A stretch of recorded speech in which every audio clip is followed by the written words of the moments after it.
Welcome friends to Vidya Point. मैं राजेश सिंह आप सभी का स्वागत करता हूं। तो चलिए दोस्तों शुरू करते हैं आज का प्रीवियस पेपर 2021 दिसंबर का 22 तारीख का। ठीक है, और 150 क्वेश्चंस हैं, 150 मिनट्स हैं। चलिए ठीक है, ये इंग्लिश हिंदी कॉम्बिनेशन है। जिन बच्चों ने इंग्लिश चुनी थी पहले लैंग्वेज में और सेकेंड लैंग्वेज में हिंदी, तो चाइल्ड डेवलपमेंट का हम लोग CDP का पेपर करेंगे पूरा का पूरा सॉल्व। और नेगेटिव मार्किंग इसमें कोई भी नहीं है, तो पूरे का पूरा पेपर सॉल्व करिए। मैं यहाँ सॉल्व करा रहा हूँ, आप लोग भी करिए और देखिए कितना स्कोर होता है। जिन बच्चों के एडमिट कार्ड आ चुके हैं अच्छे से प्रिपेयर करिए, ऑल द बेस्ट। और जिनका भी नहीं आया है उनके लिए भी ऑल द बेस्ट, अपना तैयार करते रहें। विच डोमेन, क्वेश्चन नंबर 1, पहला क्वेश्चन देखिए। Which domain of development relates to intellectual abilities such as attention, memory, problem solving, imagination and creativity? कौन से डोमेन में होती है सब? विकास के किस क्षेत्र का संबंध बौद्धिक सामर्थ्यों जैसे कि ध्यान, स्मृति, समस्या समाधान, कल्पना और रचना करने से है? Emotional domain, cognitive domain, social या फिजिकल? तो ये हो जाएगा कॉग्निटिव। ठीक है, इमोशन इसके अंदर ही आ जाता है। बढ़ेंगे आगे, question number 2। Sana learns to hold a glass and a bottle before she could hold a pen or button her shirt. Sana learned to hold a glass and a bottle before she could hold a pen or button her shirt. This example indicates that, याद पढ़िए, सना ने अपनी कमीज का button बंद करने व कलम पकड़ने सीखने से पहले गिलास और बोतल पकड़ना सीख लिया है। ये उदाहरण किसकी ओर संकेत करता है? ठीक है, डेवलपमेंट इज यूनिडायमेंशनल, ये तो बिल्कुल गलत बात है। मल्टी डायमेंशनल होता है, यूनिडायमेंशनल नहीं होता है। डायरेक्शन ऑफ डेवलपमेंट सेफेलोकॉर्डल, सेफेलोकॉर्डल मतलब होता है सर से पैर की तरफ जाना। ठीक है, कोई डेवलपमेंट है जो सर से पैर की तरफ जाता है उसको बोलते हैं सेफेलोकॉर्डल। ठीक है, और जो केंद्र से बीच से बाहर की तरफ जाता है, ठीक, उसको बोलते हैं प्रॉक्सिमल डिस्टल। ठीक है, और डायरेक्शन फॉलो से रैंडम पैटर्न, तो ये हो जाएगा। बढ़ेंगे आगे क्वेश्चन नंबर 3 पर। क्वेश्चन नंबर 1 हो गया, 2 हो गया, question number 3। Development of children is result of, बच्चों का विकास इनमें से किसका परिणाम है? ठीक है, तो देखिए, ओनली हेरिडिटी गलत बात है। Only environment, school and education हो सकता है। आगे देख लेते हैं, interaction between heredity and environment, इनका गुणनफल है। बिल्कुल सही बात है, ये आंसर हो जाएगा। ठीक है, ओके, तो आगे बढ़ेंगे क्वेश्चन नंबर 3। ठीक है, क्वेश्चन नंबर 4 पे आएंगे। Which of this is not लिखा हुआ है ए प्राइमरी एजेंट ऑफ सोशलाइजेशन? तो फैमिली तो प्राइमरी होती है। ठीक है, नेबरहुड, आस पड़ोस, ठीक है। पीयर्स मतलब होता है जो आपकी उम्र के सेम लोग सोशल सोसाइटी में हो उनको बोलते हैं पीयर्स। ठीक है, तो ये भी हो सकता है। गवर्नमेंट यहाँ पे नहीं होगी। ठीक है, यही हमारा आंसर हो जाएगा, बाकी ये सब आंसर्स नहीं होंगे। ठीक है, बढ़ेंगे आगे, क्वेश्चन नंबर अपना 4 था ये। क्वेश्चन नंबर हम लोग करेंगे 5। Question number 5, on the basis of children response to Heinz dilemma. Heinz dilemma वही है जो अपना हिंज जी होते हैं, वो अपनी बीबी उनकी बीमार होती है तो वो जाते हैं मेडिकल शॉप पे, तो उनके पास पैसा नहीं होते तो वो चोरी करे ना करे। तो इस हिसाब से कहानी सुनाई थी इन्होंने, लॉरेंस कोलबर्ग, पढ़िएगा, बड़ा इंटरेस्टिंग कहानी है। आगे पढ़ते हैं। Has propose specified development stage of, तो ये नैतिक विकास पे ज़्यादातर किया गया है, मॉरल डेवलपमेंट पे। ठीक है, हाइंस की दुविधा पर बच्चों की प्रतिक्रिया के आधार पर लॉरेंस कोलबर्ग ने किस विकास की विभिन्न अवस्थाओं का प्रतिपादित किया है? तो ये नैतिक विकास पे है। बढ़ेंगे आगे, क्वेश्चन नंबर 6। क्वेश्चन नंबर 5 हो चुका है, question number 6। 9 years old Leela classifies a collection of buttons according to their size. She then combines all group of buttons and redistributed them on the basis of holes on them. According to Jean Piaget theory of cognitive development, Leela is in 9 वर्षीय लीला ने बटनों के संग्रह को उनके माप के अनुसार वर्गीकृत किया। फिर उसने सभी समूह के बटनों को एकत्रित किया, फिर उन्हें उनके छेदों के आधार पर दोबारा वितरित किया। जिन पियाजे के संज्ञानात्मक विकास के सिद्धांत के अनुसार लीला विकास मतलब कौन से विकास है उसके, ठीक है, प्री ऑपरेशनल है, फॉर्मल है, या कॉन्क्रीट है, या सेंसरी है, तो बिल्कुल कॉन्क्रीट है, ठीक है, ये नहीं होगा, ये नहीं होगा, ये नहीं होगा। पढ़ेंगे आगे क्वेश्चन नंबर 7, क्वेश्चन नंबर 6 हो चुका है, 7 करेंगे। Occurs when children transform their experiences to fit into their existence schemes। जब बच्चे अपने अनुभवों को अपने वर्तमान स्कीमा में समाहित करते हैं तो इसको क्या कहते हैं? एसिमिलेशन, ठीक है, आत्मसातीकरण, लेब वाइगोस्की बहुत ही इंपॉर्टेंट है, theory of cognitive development is called है सोशियो कल्चर। देखते ही बता दो, ठीक है, काफी बार रिपीट होते हैं क्वेश्चंस, कराया हुआ भी है पहले। Question number 8, question number 9, when a teacher adjusts the support offered to a child to fit the child current level performance and to help her reach her zone of proximal development, the teacher is using cooperative learning, demonstrative intersubjectivity, scaffolding। scaffolding होता है अपना किसी बच्चे को, जो बच्चा अपने मंजिल तक पहुंचना चाहता है तो उसकी जरा सी हेल्प कर दो, उसको दिशा दिखा दो, वो होता है स्कैफोल्डिंग। बिल्कुल सही बात है, यही आंसर हो जाएगा, ठीक है। जब कोई अध्यापिका किसी विद्यार्थी को उसके विकास के निकटस्थ क्षेत्र पर पहुंचाने के लिए सहायता, देखिए सहायता की बात आ गई ना, उसके निष्पादन के वर्तमान स्तर के अनुरूप डालती है तो अध्यापिका किस नीति का प्रयोग कर रही है, तो स्कैफोल्डिंग, ठीक है। क्वेश्चन नंबर 9, स्कैफोल्डिंग हो गया, ठीक है। Question number 10, in a progressive classroom, प्रगतिशील कक्षा में टेक्स्ट बुक सेंट्रिक कभी नहीं होता, ठीक है। और क्या emphasis placed on summative assessment, learners play an active part in the learning, positive word, यही आंसर है, पनिशमेंट नहीं होनी चाहिए, ठीक है, सक्रिय भूमिका निभाते हैं। परीक्षा पर बल देना इस तो गलत बात है, ठीक है, हम पढ़ेंगे आगे। Intelligence refers to the question number 11. Intelligence refers to the ability to recognize and respond appropriate to the moods, temperaments and intentions of others. Interpersonal होगा, ठीक है। बुद्धि कौशल उस कौशल की ओर संकेत करता है जो कि दूसरे के मनोदशाओं, स्वभाव और आशयों को पहचानता है तथा उन पर उपयुक्त प्रक्रिया देता है। तो वही है, आप उनके बारे में जानोगे, आप एक दूसरे की फीलिंग शेयर करोगे, और इंट्रापर्सनल होता है खुद के बारे में जानना, अपने से बात करना, साधु संत जैसे लोग। बढ़ेंगे आगे, नेशनल एजुकेशन पॉलिसी NEP 2020, ठीक है। Children in primary grades should be taught in home local language, there should be one uniform language or instruction in primary, ये तो गलत बात है। टीचर शुड बी डिस्करेज्ड, गलत बात है, इनकरेज करना चाहिए। मल्टीलैंग्वेज शुड बी, नहीं ये तो नहीं, ये तो और गलत है, तो ये आंसर लग रहा है, ठीक है, इनके हिसाब से। A school gives preference to boys while selecting students for badminton competition and to girls for music competition. This indicates एक विद्यालय में बैडमिंटन प्रतियोगिता के लिए विद्यार्थियों का चयन करते समय लड़कों को प्राथमिकता देते हैं और संगीत प्रतियोगिता के लिए लड़कियों को प्राथमिकता देते हैं। ये क्या सूचित करता है? तो ये कौन सी जेंडर, कौन सी स्टेबिलिटी करता है या आइडेंटिटी करता है या इक्वलिटी करता है, स्टीरियोटाइपिंग, तो जेंडर स्टीरियोटाइपिंग हो जाएगा आंसर, ठीक है। ओके, क्वेश्चन नंबर 13 है ना ये, हाँ क्वेश्चन नंबर 13, बढ़ेंगे आगे। Question number 14, continuous and comprehensive evaluation entails which of this? Planning out parameters and tools of evaluations, meticulous records keeping by the teachers, periodic testing and ranking of children, integration with the teaching learning process, बताइए जी।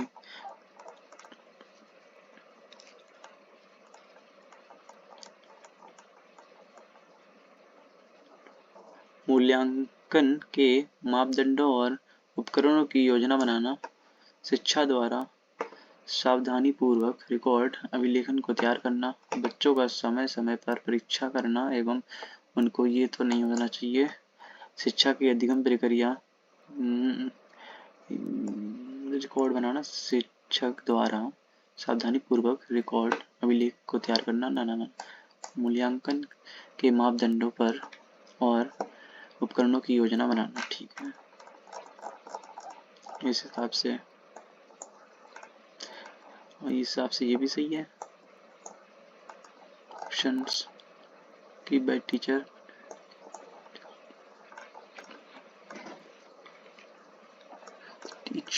ये भी सही होना चाहिए। ठीक है, तो ये सही है ऑप्शंस आपके। बढ़ेंगे आगे क्वेश्चन नंबर 15 पे। What should be the underlying principle for assessment according to NEP 2020? Primarily testing rote memorization skills, encouraging learning of content only.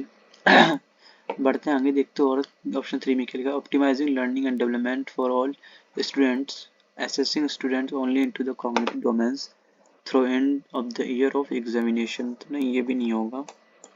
बचे हैं आपके कौन, ये और ये। ठीक है, encouraging learning of content only, content के लिए नहीं, और भी होता है, सिर्फ इसी ने वो कर दिया, नेगेटिव बना दिया, बाकी सब ठीक था। ये होगा आंसर। सभी विद्यार्थियों के लिए उनका सीखना और विकास का अनुकूल करना, केवल नहीं होगा ना, केवल नेगेटिव वर्ड हो जाता है थोड़ा सा, वो सही से बैठ भी नहीं रहा था उसमें आंसर के लिए। Which is the following is the latest legislation passed by the Indian Parliament for people with disability? बताइए। NEP, a Person with Disability Equal Opportunities Protects of the Rights of Full Participation Act, या Right of Person with Disabilities Act, या Right to Education Act, क्या होगा बताइए। तो ये हो जाएगा person with disability equal opportunities.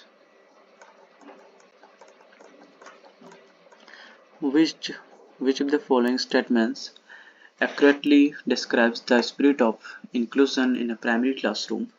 Teacher promote to use the standard and uniform language. नहीं, teachers hold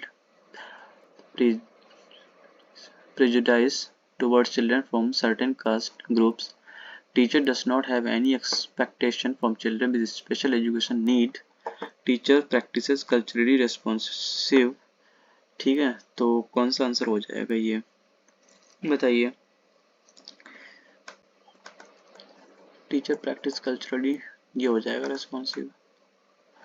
केवल मान लेते नहीं, कुछ जाति समूह के बच्चों प्रति पूर्ववर्ती है, नहीं, ये हो जाएगा।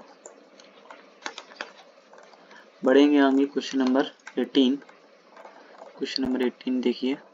The set of characteristics that defines a gifted students are learns rapidly and retains, is alert, keenly observation and respond quickly, performance better with acceleration। काफी सही बात है इनमें। ठीक है, सभी सही हैं मेरे हिसाब से। तो इसमें ये हो जाएगा आंसर, ये हो जाएगा क्वेश्चन नंबर 18। निम्नलिखित में से कौन सी विशेषताओं का समूह प्रतिभाशाली छात्रों को परिभाषित करता है? शीघ्रता से सीखते हैं और उसे याद रखते हैं, सतर्क हैं और तुरंत उत्तर देते हैं, बारीकी से अवलोकन करते हैं, त्वरण के साथ बेहतर प्रदर्शन करते हैं। सभी सही बात है। ठीक है, which of the following is not लिखा हुआ है। अनअफेक्टिव pedagogical strategy for inclusion of students with severe visual impairment, speaking clarity and explicitity, 3-dimensional maps and charts, felt books and felt boards, use of computer to give visual representation। तो इसका क्या answer हो जाएगा? चलिए, computer की visual presentation देख लीजिए। निम्नलिखित में से कौन सी शैक्षणिक प्रणाली अत्यधिक दृष्टिबाधिता से जुड़ते हुए विद्यार्थियों के समावेशन हेतु प्रभावशाली नहीं है।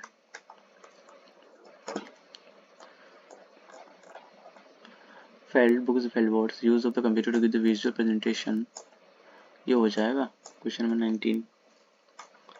Question number 20, teachers should provide diverse learning opportunities to facilitate meaningful learning for all children. Reason, all children have the potential to learn. इसका बताइए। सही है, दोनों सही हैं और इसका ये इसका बेहतर वो कर रहा है, रिप्रेजेंट करेक्ट एक्सप्लेनेशन दे रहा है ए का। ठीक है, 21 पढ़िए। Students with external locus of control would attribute his her failure in the examination to lack of ability, lack of preparation, faulty attitude या bad luck। बताइए। एक विद्यार्थी जो नियंत्रण के अधिकारिता, मेरी बफरिंग हो रही है क्या, में विश्वास रखती है, परीक्षाओं में अपनी असफलता का कारण किसे बता सकती है? योग्यता की कमी, तैयारी की कमी, त्रुटिपूर्ण दृष्टिकोण, बुरी किस्मत। बताइए।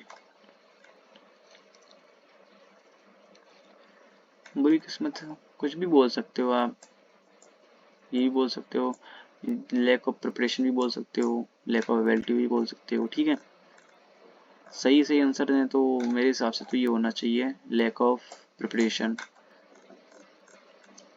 Which of the following should be kept in mind while creating an effective environment in a progressive classroom? Method of arranging the material to encourage exploration, ways of supporting students in risk taking, putting students of some ability in the group, varied method of assessment। Question number 22 है ना।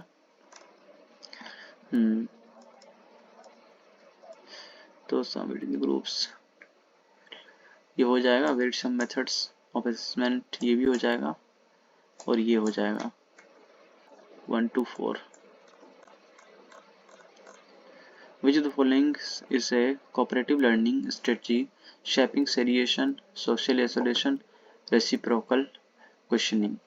तो इसमें क्या हो जाएगा? Cooperative learning strategy. Question number 23, reciprocal questioning ये हो जाएगा। पारस्परिक रूप से प्रश्न पूछकर प्रश्न करना। आगे पढ़ेंगे question number 24। Mohan provides students with container of different capacities to help them learn the concept of volume. Farah asks students to brainstorm on possibilities of making waste disposal a mechanical task so that the people do not have to do this manual task. Both of the teachers are employing dash in their classroom. Behaviorism, constructivism, direct instruction, operant condition. बताइए। तो इसका सही answer क्या हो जाएगा? Question number 24 constructivism हो जाएगा। Apart from academic learning,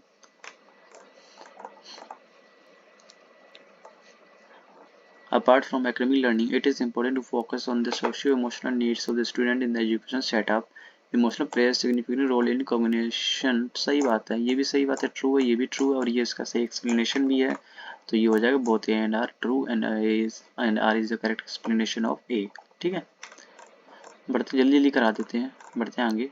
Question 26. Understanding errors made by children in academic work. It is related merely in assessing students' intellectual abilities. It is relevant only to judge teacher efficiency in teaching. It's relevant to understand teaching as well as learning process. It is not relevant to any domain related to teaching or learning। ये तो गलत बात हो जाएगी, बिल्कुल भी negative बात हो जाएगी। It is relevant to understand teaching as well as learning process। ये बिल्कुल पॉजिटिव है, सबसे अच्छी है और सबसे अच्छा ऑप्शन है। तो इस तरफ यही हो जाएगा। केबल वाला तो काट दीजिए, केबल नेगेटिव वर्ड होता है। ठीक है, और ये तो था ही, तो यही हो जाएगा। क्या लिखा है, शिक्षण के साथ साथ सीखने की प्रक्रिया को समझने के लिए प्रासंगिक है। Critical thinking involves metacognition, analysis या फिर रिफ्लेक्शन। Question number 27, metacognition. तो ये मुझे तीनों सही लग रहे हैं, तीनों ठीक है, तो ये तीन है। Okay, metacognition, reflection, critical thinking. 28, Anita, a teacher of 4th grade, is facing a situation in her class where several students are reporting boredom in ongoing them. In this scenario, she should ignore this student and continue teaching the same content. Punish तो कर ही नहीं सकते हो. Reflect on the content, lesson and method of teaching. Assume that these students are not capable of learning. ये भी नहीं सोच सकते हो, ठीक है. Question number 28. Reflect on the content of lesson and method of teaching. Okay. Ignore तो नहीं कर सकते हो आप, ये सही आंसर है. कभी कभी नेगेटिव पॉजिटिव वर्ड से भी देख लिया करो. Question number 29. What should a teacher tell her student to encourage them to be intrinsically motivated for task? What should a teacher tell her student? क्या टीचर को बोलना चाहिए, कैसे इंकरेज करना चाहिए अंदरूनी, अंदर से मोटिवेट हो कोई टास्क के लिए बच्चा. तो the student who finishes first we will get 5 star. पहले खत्म कर दो तो 5 स्टार देंगे.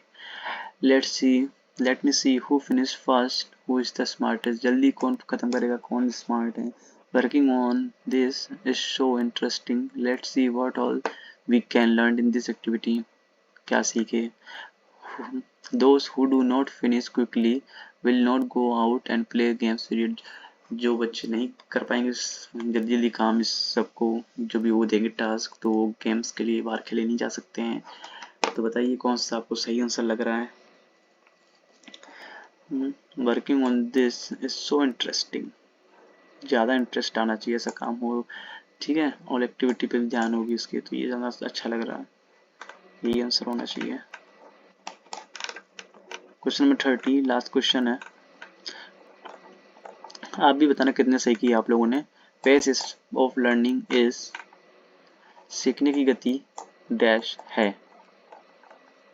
Development slowly on personal factor, development सोलेली on environmental factors, development on interaction of personal and environment factor, independent both personal and environment factors. तो ये हो जाएगा थर्ड वाला, ठीक है. Interaction of personal and environment factor, personal वही jeans वगैरह समझ लीजिए, ठीक है.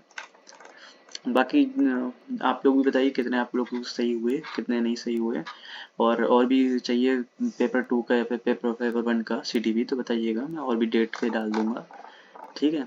ऐसे रोज लगाते रहिए एक सेट और तैयार करिए अपने CTV की. बच्चा अच्छा स्कोर करता है अच्छे से प्रिपेयर करिए. ऑल द बेस्ट आपके एग्जाम के लिए. मिलते हैं अगली वीडियो में, अगले पेपर में, ठीक है. All the best.